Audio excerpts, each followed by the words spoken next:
Makers தயாரிப்பில் ஆதிக் ரவிச்சந்திரன் இயக்கத்தில் அஜித் குமார் நடிக்கும் குட் பேட் அக்லி வெற்றி நடைபோடுகிறது. உலகெங்கிலும் இருக்கும் குமுதம் பக்தி நேயர்கள் அனைவருக்கும் வணக்கம். நான் உங்கள் ராம்ஜி. மே மாத பலன்கள்.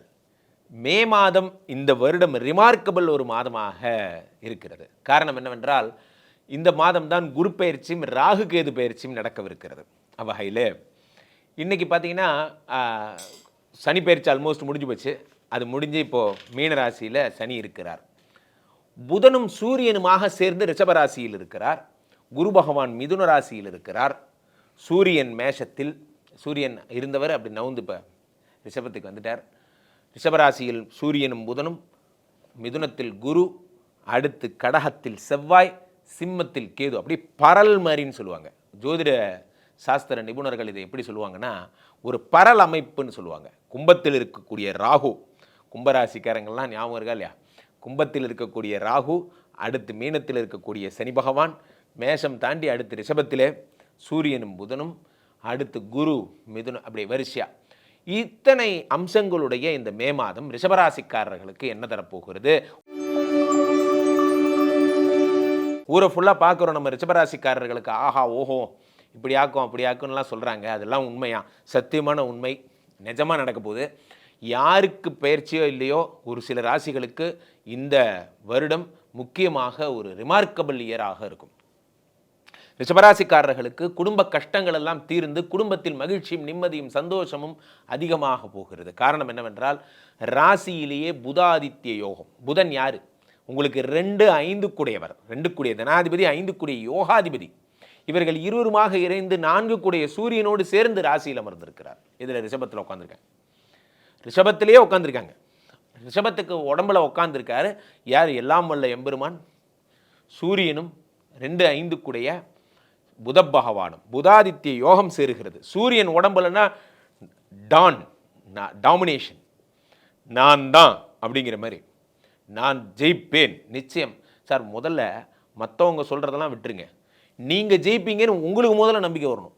நீங்கள் என்று வாழ்வின் எல்லை வரை சென்று வந்தவன் நான். அந்த அனுபவத்தில் சொல்லுகிறேன். நீங்கள் ஜெயிப்பீங்க, எந்திரிப்பீங்க, முடியும்னு நீங்கள் நம்பினீங்கன்னா எப்பேற்பட்ட பிரச்சனைகளும் தீர்த்து விடலாம். அந்த நம்பிக்கை உங்களுக்கு வர வேண்டும். அந்த நம்பிக்கையை சூரிய பகவான் தருவார். காரணம் என்னவென்றால், சூரியன் அவர் தான் ஹெச்ஓடி, அவருக்கு மேலே எதுவும் கிடையாது. ஸோ இப்போ ராசியில் உமர்ந்திருக்கக்கூடிய சூரியனும் புதனுமாக, அதுதான் அம்சம் நம்பர் 1. 2வது அம்சமாக தனகாரகன் 2ஆம் இடத்திலே தனஸ்தானத்திலே குரு பகவான் அமர்ந்திருக்கிறார். பொன்னார் மேனியன் அந்த குரு பகவான் 2ஆம் வீட்டில் அமர்ந்திருக்கிறார். 2லே இருக்கின்ற குரு பகவான் உங்களுக்கு தங்கமாக தருகிறார். தங்கம் வாங்க, ரிஷபராசிக்கு வாங்க. யார் நகை சேர்த்துறாங்களோ இல்லை, நீங்கள் சேர்த்த போறீங்க. இருக்கின்ற நகை ரேட்டில் எங்கள் குருஜி நகை வாங்க போகிறோம், நீங்கள் வாங்குவீங்க. ஏன்னா நீங்கள் ரிஷபராசி. நாங்கள்லாம் வேடிக்கை பார்ப்போம், நீங்கள் வாங்குவீங்க. காரணம், நீங்கள் ரிஷபராசி. 2ஆம் இடத்திலே குரு பகவான் இருக்கிறார். குருவே தனஸ்தானத்தில் இருக்கும் பொழுது பணத்தை அப்படியே சொர்ணமாக தருவார். அடுத்ததாக 3வது வீட்டிலே செவ்வாய் பகவான் இருக்கிறார். நிறைய பேர் சொல்கிறேன், நான் காம்பினேஷன் என்னோட பலன்களில் நான் அடிக்கடி சொல்லுவேன். இது மாதிரி நிறைய முரண்பட்ட பலன்கள்லாம் நிறைய பேருக்கு நடந்திருக்கு. 12 கூடைய செவ்வாய் 3ஆம் வீட்டில் மறைந்து விபரீத ராஜயோகத்தை உண்டாக்குகிறார். என்றுமே நல்லவர்கள் நல்லவர்களோடு சேர்ந்தால் சிறப்பு, கெட்டவன் கெட்டிடில் கிட்டிடும் ராஜயோகம். கெட்டவர்கள் கெட்டவர் ஸ்தானத்தில் சென்று மறைவது சிறப்பு. 12 கூடையவன் 3ஆம் வீட்டில் மறைவது ஒரு சிறப்பான யோகம். சனி பகவான் அடுத்து அவரை பார்க்குறீங்க. அப்போ தனகாரகன் 12 கூடையவன், விரயத்தை தரக்கூடியவன், யோககாரகனாக மாறிவிட்டான். அவன் யார்? உங்களுக்கு 7 கூடையவன். யார்? செவ்வாய் பகவான். 7 கூடையவனாக செவ்வாய் இருந்து விபரீத ராஜயோகத்தை கொடுத்தா ஃபாரின் போகிறீங்க. அவ்வளோதான். ரிஷபராசிக்காரர்கள் துபாய் போகிறீங்க, கனடா போகிறீங்க, ஒன்டேரியா போகிறீங்க, எங்கெங்கெல்லாம் உங்களுக்கு ஆசையோ, உங்களுடைய ஸ்கில்ஸ்க்கு எங்கெல்லாம் ஸ்கோப் இருக்கோ அங்கெல்லாம் சென்று நீங்கள் பணிபுரிவீர்கள். சும்மா கிடையாதுங்க.